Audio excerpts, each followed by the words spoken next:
I'm Reverend Hadley, and let's queer up gay students in youth culture. In Texas, LGBTQ students are facing growing hostility as state cracks down on gender discussions. Transgender and nonbinary students in Texas say intolerance is rising as the state intensifies restrictions on gender-related instruction. Several students told the Texas Tribune they've experienced escalating harassment and alienation on campuses, once seen as very inclusive.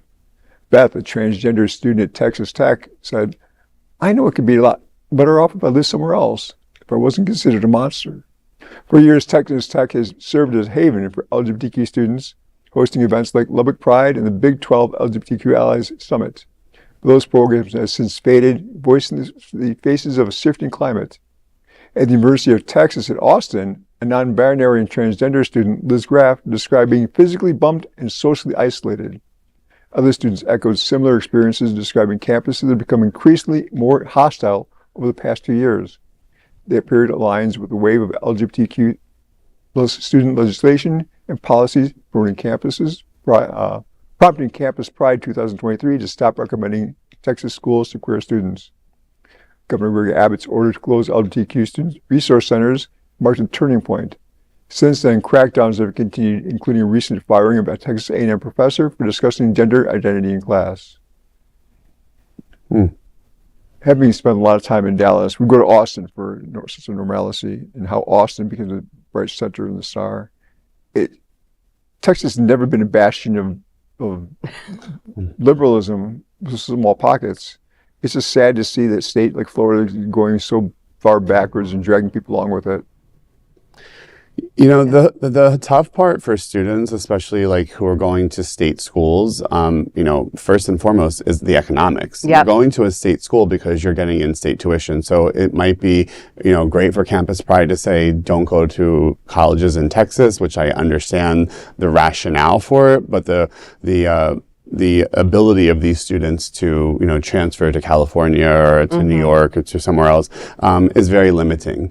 Yeah. So, you know, I want to encourage students and anyone that's facing that is, you know, there are resources that are outside of your college and university that hopefully they can lean on because, again, they're, you know, mandating these things or, you know, any other local organizations to reach out to. And it's, again, it's going backwards. I mean, it's at a time before there were, I mean, I've been out of college for a long time now, but I will say, you know, remembering that was, you know, almost 30 years ago, to remember that we had LGBTQ resources then. Again, I went to school in New Jersey, which is a lot more liberal, but to think that like in 2025, we're getting rid of LGBTQ student resources is, you know, and it's very Texas. But the resources are not just the schools, they're blanketing, they're, you know, getting rid of resources. So even though hopefully there's something private that they could lean on, like you said, there's no funding for that either. And states like Texas and Florida are pulling back all the resources for that, whether it's at a state level or just privately funded, or just they're taking our money. Yeah, I mean, they are doing that. I mean, I think that the one thing that, you know, if we did compare to 30 years ago would be that the resources of having access to the internet and information is at least one thing that people have that they didn't have back then. If you can believe it. Yes, you know, that they have resources outside of their, you know, that doesn't help your day-to-day life when you're being ostracized at college, where you're going there to better your life and study and, you know, do the things that are required of you, and being faced with a hostile environment is, you know, is really disappointing. I know there are two great resources in Texas, one in Houston, one in Dallas. United Church of Christ, the Cathedral of Hope in Dallas, and Resurrection MCC in Houston.